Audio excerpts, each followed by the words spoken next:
How do the Green Bay Packers try and shut down Justin Jefferson? Our pal Cody Alexander from Match Quarters tries to help us put together a defensive game plan.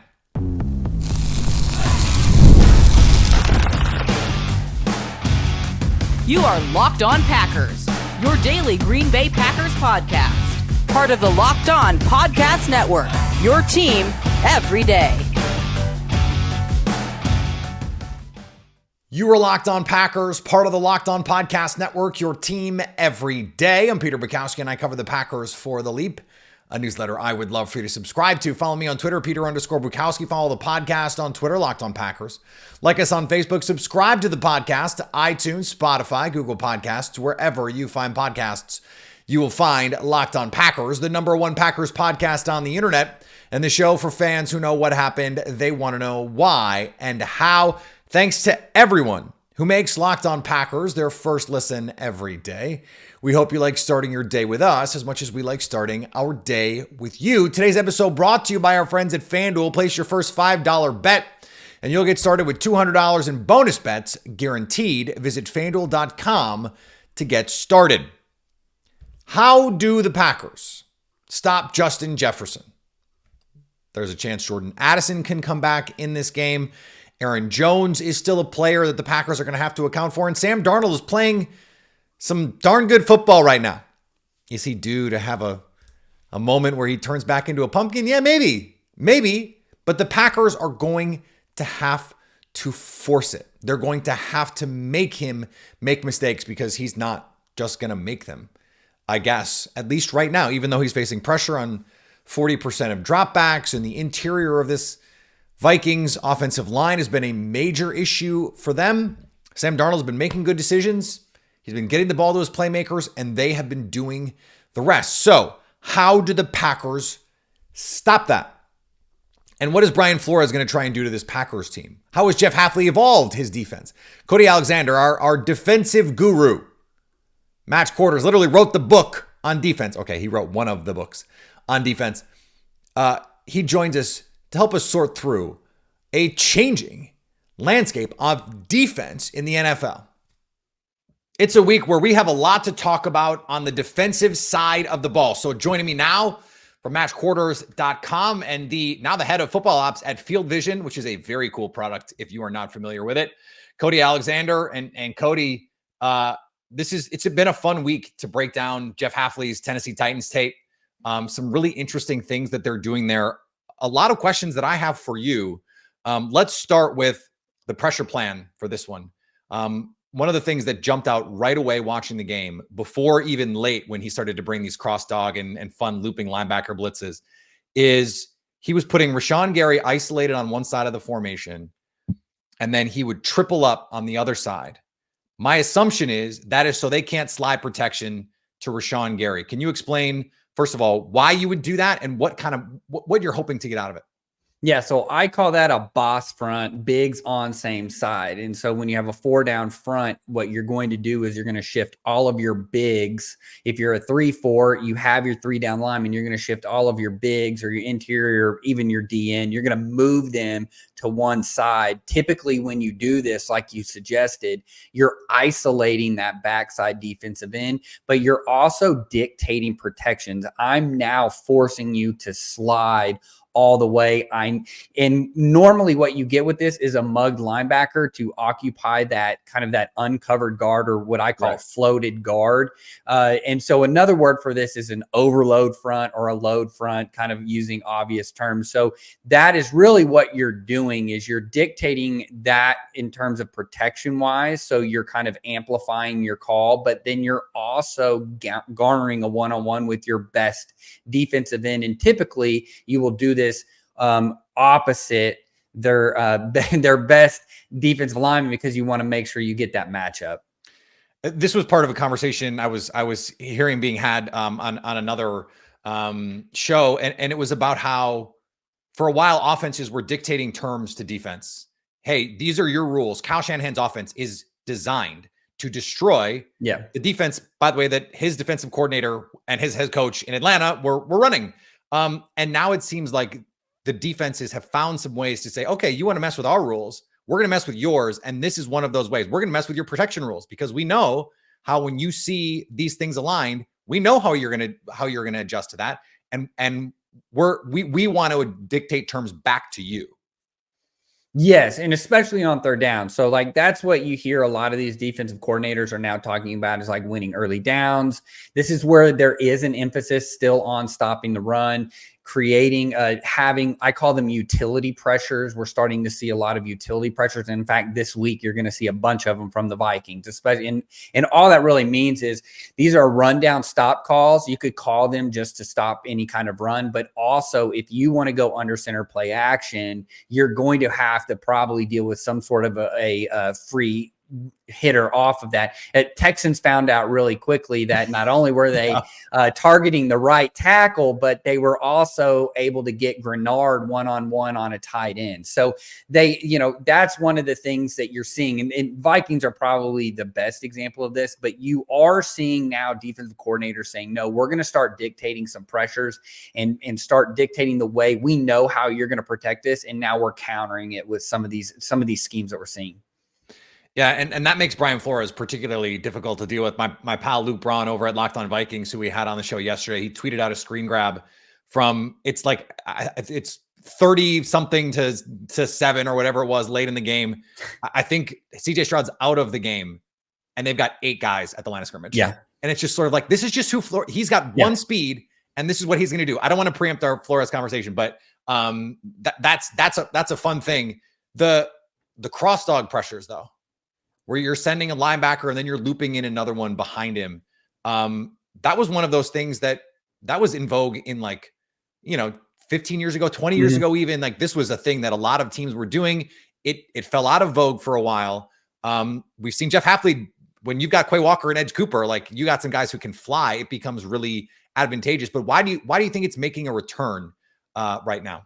Well, I think it's more nuanced now. It's not just 2 guys hammering their face mask into a gap and they're crossing it, trying to trick the center. I think what you're seeing now is more of a layered scheme. It's a delayed trailing blitz. So you may pick up that initial blitzer. We're also maybe trying to buy the running back, or we're giving an alley, an escape lane for the quarterback. And then the next thing you know, that trailing loop comes, and it can come from a defensive end. It can come from a linebacker. Yep. So what you're doing is, it's kind of why quarters has become in vogue as well. You're creating layers in the back end. Well, with these cross dog pressures, you're actually creating layers, and you're creating a trap door essentially for whether it's a running back or a quarterback for that protection.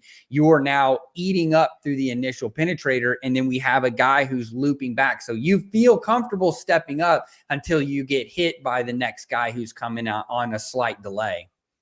It's like in chess, you sacrifice your pawn so you can get your knight or your bishop or someone else moving. I guess you wouldn't need to get your knight moving, but you understand what I'm saying. Yes, I know exactly what you're saying. And now to your point about layering, there was a play late in the game where Edgerrin Cooper, he ends up getting a late pressure. I don't think he gets credited with the sack, but he gets free.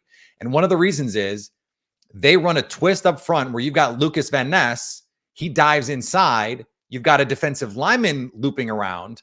And so now the Titans think they've picked this up, but then here comes Edgerrin Cooper in that same spot where it's almost acting like a cross dog, where you have this guy coming across and you've got the guard going, okay, I got him.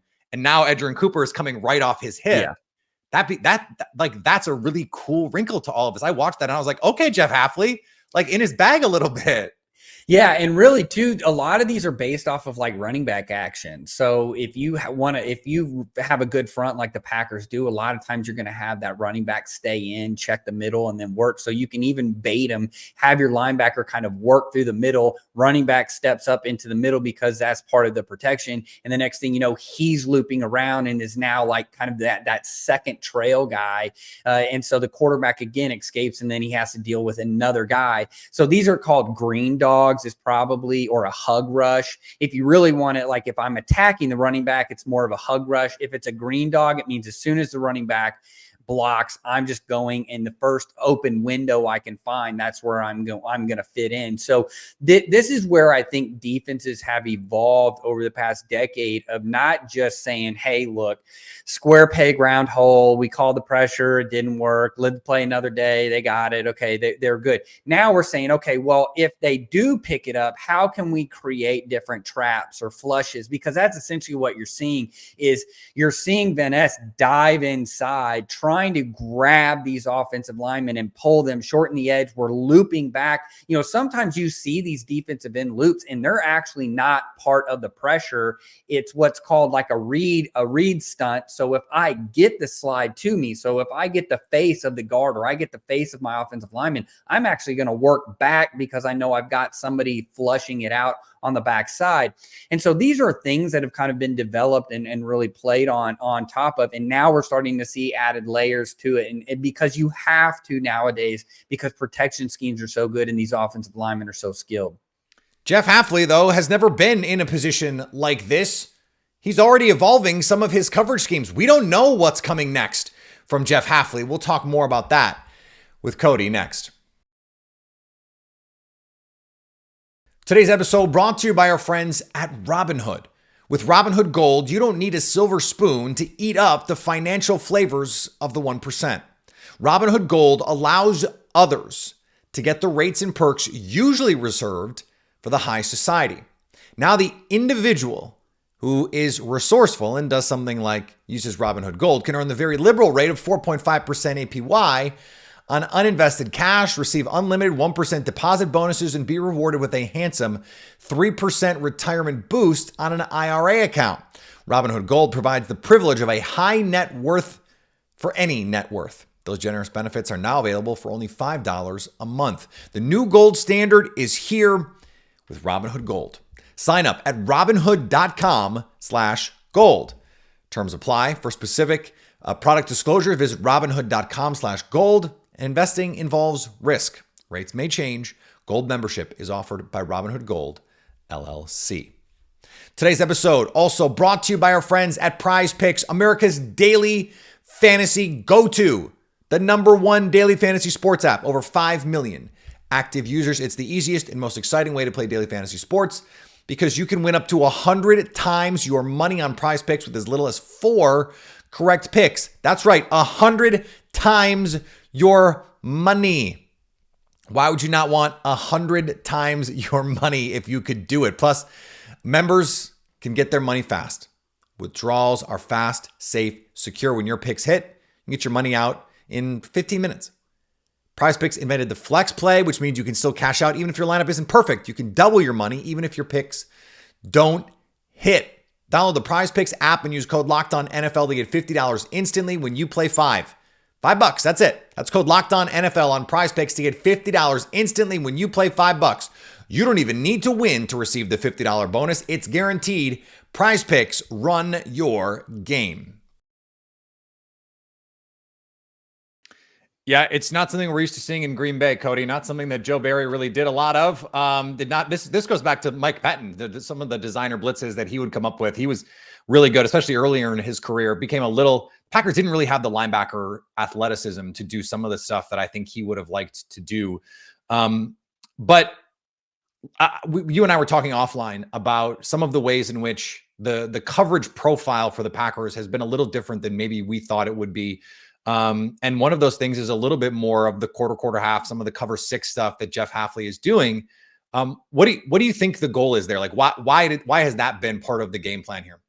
Well, I thought it was really evident of why you need this in your coverage bag against the Titans. Titans ran a lot of 3-by-1. And if you really watch the game, the Packers essentially poached the backside safety anytime that they ran 3-by-1. And what that is, and now you're not going to necessarily be able to do that every week, but what the Titans were trying to do offensively was somebody was coming on a deep cross in those 3x1s, what's the best way to do that and put a stopgap to it is you put a safety on that other side in a quarter situation where all he has to do is essentially hold the hash. What it also does is it unchains your other safety from necessarily having to chase anything back. So we don't have to necessarily close the post because we have a safety on the other side that can do that for us in that poach. But also, if I get a vertical by any one or two or anybody that wants to go vertical and attack that part of the field, I have a cap safety there. So it's creating different layers. And that's why the Fangio system and really even the McDonald, the kind of this new Raven system, if you really look at the NFL ecosystem, who's running the most quarter half stuff, it's those two kind of Fangio adjacent and then these Ravens teams that have now kind of proliferated through. And you do that because you can guard the front side and cap the front side, but then I'm also creating a stopgap. There's a great play. Xavier McKinney is actually, there's Hafley must be watching Flores because that's the same. I mean, the exact same thing that you see Harrison Smith do. I'm going to sit next to the line of scrimmage on a 3x1, and then I'm just going to sling to the middle of the field. You can't run anything behind it because the quarterback's going to see color, and he's not going to throw any kind of glance or a dig because he's also watching the quarterback's eyes. And then you're also poaching anything that comes by. So it's almost, think of it almost like an inverted quarters. And so it's really cool, but you can do multiple different things and make things look really muddy. And that really is the reason why you're seeing more and more of it. I'm just from a terminology standpoint, can you give us a little bit more on what you mean when you say a poach safety when he's poaching? So poach is stealing, right? So we're going to steal any kind of vertical coming across the field. So that's where that poach player comes from. In kind of Big Ten land, this was kind of the old Narduzzi yo-yo. You're on your own coverage. You lock the backside. We're going to kick the safety into the post. This is really kind of a quarters adjustment. Kind of get into the quasi cover 3 world is what we're trying to do. So that is essentially what think of it as poach. We're stealing that guy. We're moving him into the middle intermediate, and we're going to collect any vertical. And that's what I mean by being able to detach the front side safety. He doesn't have to roll back with anything. He can stay on his track. We know his safety is going to be the stopgap on the other side. Yeah. And you know, the Packers finally have the safeties to do some of this stuff. That's part of the problem is you have to have the horses to do this stuff, right? Like you can't, if you don't have a Xavier McKinney or a Harrison Smith, you can't have your safety at the line of scrimmage at the snap and then say, you got to haul ass back to the middle of the field or, you know, to play your quarter or whatever you're doing. And that's part of this too. You got to have the horses. Yes. And because what can happen is, and really at the high school level, this is a coverage that if you go to your local high school on a Friday night and your team runs quarters, you're probably playing some sort of a poach. I call it solo, yo-yo is another term for it. There's like a million different terms, but you're going to see that backside safety kick to the trip side, and then you're going to kind of just bump everybody over. But the problem is when you get static like that, there are beaters for this already. We saw this last year in the Jaguars Chargers game where you kind of run that deep over and then you run a post on top of it, kind of like the Mills concept, right? Dig post, but you kind of elongate it and you hide it, and then you run a vertical kind of outside. And then what you end up happening with is nobody's in the middle of the field because you drain that guy out, you've kept them low, and then you throw it high. In the NFL, that's an easy throw for quarterbacks. And so there, anytime too, at the high school level, you can isolate the X, and if your X receiver is better than the boundary corner, you're going to win that. And so now you can run all your go routes. In the NFL, it's a little different because everybody's trying to compress. You're in the middle of the field. But that's really what it is you're stealing that guy and trying to create a mismatch on that front side. I mentioned this yo-yo of offenses and defenses trying to get the upper hand on one another. This is always cyclical. This is just how this works. A great example is the Seahawks. DK Metcalf runs a little dig and go, which is not something that you're going to see on your Friday night. Your Friday nights, you're not really going to see stuff like that. Probably not your Saturday nights either. And that was based on a coverage look. They were like, if we get the right look on this, if we can get that inbreaker and that safety to come down and then it's a go and it's out the gate, it seems like the next evolution, Tom Brady is going to get his wish. You're going to need quarterbacks and receivers who can read coverages and make these adjustments on the fly, because it's harder than ever, or at least we're getting to a place where it's becoming harder and harder to say pre-snap, I know what I'm getting. You're going to have to create more post-snap, which means you're going to need people who process at every position. Yeah, it's funny you say that, because I know exactly what play you're talking about. Danny Heifetz, who's with the ringer, he texted me and was like, "Hey, have you seen this?" And I was like, "I've seen this before." Sure enough, I go back 2011, Baylor versus Texas A&M, Ryan Tannehill, Ryan Schwopes. We're getting dig and goes all day long and getting killed because we're a quarters team. So that's one of the quarters beaters. Now they did it where they flip. You get the little whip route. They actually flipped it. They put DK inside. But you can do this. These beaters have been around forever. It's just now coaches are having to kind of go back into their bag and kind of recreate these. But I do agree with you just in a sense that anymore, and I keep hammering this, these NFL players that we see, they are very intelligent, especially the ones that are successful, especially the ones that are constantly open, is because they understand the other side. And be able to do that, you have to be intelligent, you have to understand, and you also have to be coached that. And so I think that is kind of the superpower for some of these teams, is being able to coach that into the system, being able to both be on the same page and being able to see that. And I thought that plays a really good example of that. The Packers, they've got to do something against Justin Jefferson. And Brian Flores, we mentioned it, he's a madman. What is he going to try and do against this Packers team, and how can it be attacked? That's next. Today's episode brought to you by our friends at FanDuel. Hey, NFL fans, you can start the season with a big return on FanDuel, America's #1 sportsbook. So when you get a hunch in the middle of the game, you can check out the latest stats, view live play-by-play, and much more on the same page where you place your bets. I cashed a live bet last night on Cowboys-Giants because I wanted to do it before the game, didn't get it in time, and I got a live line change. And I cashed on it because I'm able to see everything live and in real time with FanDuel. If you want to bet on the Packers and the Vikings, go ahead and do it.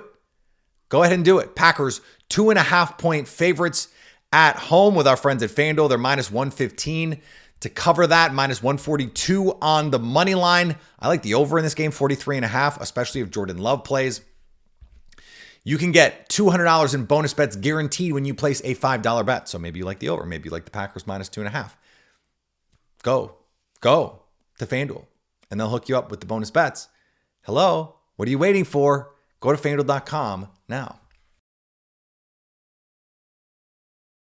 And thanks for making Locked On Packers your first listen. Now for your second listen, go find Locked On NFL, now with 2 shows every day.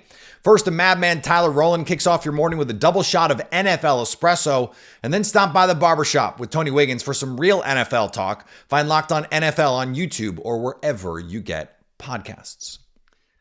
Okay, you're not going to stop Justin Jefferson. Right. But if you're going to give yourself a chance, what do you think is the best way? And let's make it situational to Green Bay, because they do have a corner who in certain situations you're just going to have to live, like with Jair Alexander on Justin Jefferson at times. But what if you were in that defensive room, if Jeff Hafley said, if he did the Danny Heifetz and texted you and said, hey, this 18 guy, he's tough, what do we do? What do you think is the best plan for it? Well, I think you cannot have one way or the other, right? Like you can't just be like, okay, well, we'll just stay away from man, or you can't go the other way and just say, well, we'll just man him up and double him, and we'll put we'll put Stokes on him because he's our second corner, and we'll lean, Xavier McKinney over there, so that we can have, and I think what happens in that sense, especially against Minnesota, they'll run the ball on you at that point. They don't mind. They'll get in 21 personnel, and that's part of also the problem of this is that they can find ways to isolate him. So when you really go and look back, what are the teams that have given the Vikings difficulty, that have been able to limit him, where, because him and Tyreek Hill are essentially like, they're going to get their yards, and you just have to deal with it. What you want to try and keep away, though, is you want to keep touchdowns away. And so I think you're going to have to vary your zones. You're going to always have to have some sort of a double on top of him. If you do man him, you need to do it in situations where you know you're not going to get the go ball. You're going to have to play off a little bit. The difference between a guy like him and then a Jamar Chase, because they're always linked together because of LSU, is like Jamar Chase is essentially a running back. So you can throw those 5-yard hitches, and then he's probably going to break a tackle or two. Justin Jefferson, he's shifty, but he's not like a guy that you see is going to break tackles. So you can play a little bit more soft on him, and you can kind of get that cap, right? We're trying to cap him. I also think part of this whole thing is putting pressure on the quarterback so he doesn't have time. The Chiefs did a great job against the Vikings last year. I thought the Raiders, just staying in the AFC West, did a good job last year. So if you go and you look at who were the teams that actually stopped Justin Jefferson last year, that was part of it. And I think the Chiefs do a really good job of kind of 5-man pressures, not allowing the quarterback to get comfortable. We're going to play zone behind these so that if he runs short, we got somebody. If he runs deep, we've got somebody on top, and just make it really difficult, change the angles for the quarterback, because that's what you're going to have to do. It's going to have to be the applied pressure, because if you let the quarterback sit back there and stand in the pocket, Jefferson is going to get open. Yeah. And they're going to deliver the ball to him. So I think that has to be part of that plan. It's that pressure. I was talking to Lily Zhao earlier this week, and we were saying, Jefferson, it's much easier to try and stop Sam Darnold than Justin Jefferson. Yes. One player is not the other. And for as good as Sam has played this year, if you can get to that, that's the head of the snake anyway. Once the ball's in Justin Jefferson's hands, we saw last week, ask the Texans, it's tough, 97 yards, and he's hitting his head on the goalpost. Like that has to be, if you're going to let him do that, that has to be, to your point about touchdown, that's got to be a 50-yard play, not a 97-yard play. Yes. You have to get him down then in the open field too. All right, we do have to. I know we're running a little long here, but we do have to talk about Brian Flores. I know we've been hinting at it. Last year, it felt like that he had been, I don't want to say found out, because I think he's too good a coach to be found out, but it seemed like the combination of Zach Taylor, Ben Johnson, Matt LaFleur, like they found some tells, they found some things that they felt like, okay, we know when they're going to go to these inverted calls. Like he loves to play invert cover 2 and loves to they're still playing as much cover 0 as anyone in the league. Like he's just a crazy person. But what do you, to your eye, what is different this year? Why is this all of a sudden working the same way that it did seem to in the first half of last year, and in a lot of ways even better? Yeah, well, last year he was stuck with the 11 guys that he had, and they couldn't sub. I mean, in all honesty, they literally had to play a penny package, a big penny package. So you're playing with a third safety in Metellus. You have one linebacker in Ivan Pace, and then you have 5 defensive linemen. You're not getting any kind of production from the edge. You have really good interior defensive linemen against the run, but you're not getting any pressure. So it was just kind of like, hey, how can we just get the ball out quick? We'll do that with a lot of pressure. And then on second and long, or even third long, that's when we're getting our drop 8 Tampa 2s. You were talking about the invert. They're going to try and do something, or either going to put Harrison Smith on the line and they're going to blitz him, right? And it's going to be some sort of a simulated pressure with him off of it, and then we're going to run a Tampa 2 behind it. And so to your point, he just didn't have the guys to do that. And I think if you go and you look what they did in the offseason, they got him 2 edges that can really do things. Van Ginkel's essentially a Swiss Army knife. You have Grenard, who is just an absolute beast in terms of blitzing. You have Dallas Turner, when he's healthy, can sub in for Grenard and give you that thing. Or if you need 2 of them on the field, you can take Van Ginkel off or move Van Ginkel inside and do some weird stuff on the front. I think Cashman has been playing fantastic. So if you now, because you went and got Shaq Griffin, you can move Byron Murphy inside. So you don't always have to have Metellus on the field. So now you have a big package and a base package. So that to me is now the scheme hasn't really changed. It's that we have different packages that we can run it out of. And then I'm also hitting home on just some of our base stuff. So I don't have to. The one thing that they did add was 5-man pressures with quarter behind it. They've become a quarters team. In fact, they lead the NFL in middle of the field open coverage. I think it's like 77%. It's like something ridiculous. Wow. It's even more than the Cardinals were doing it last year. So he's, and I think that's the other part. This is what he wants to do. He wants, when you run quarters, your back end looks the exact same every single snap, but then you can run anything out of it. We found this out with the Fangio system, right? All those guys are doing that. And so he's being able to add different elements from this, but the presentation is different. So think of it like with offenses, they create different formations.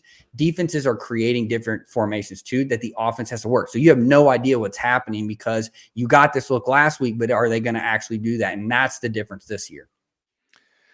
I love it. It's going to be a great chess match because you've got some really great offensive minds, some really interesting and aggressive defensive minds on the field Sunday. And I think we're going to have a lot of fun. Cody, I appreciate the time as always, man. Thanks for having me on, man. All right. Thanks to Cody for joining the show. Always great to talk with him. Whenever I want to talk defense, he's the guy I call, and there is no one better. I understand that these shows are a little bit more in the weeds with the scheme, but I think it's useful. I think it's valuable. I learned something. I hope you guys did too. We're going to be live on Sunday after the game, Packers Vikings. This is tough for me. I've had a weird feeling about this game all week. I don't like it.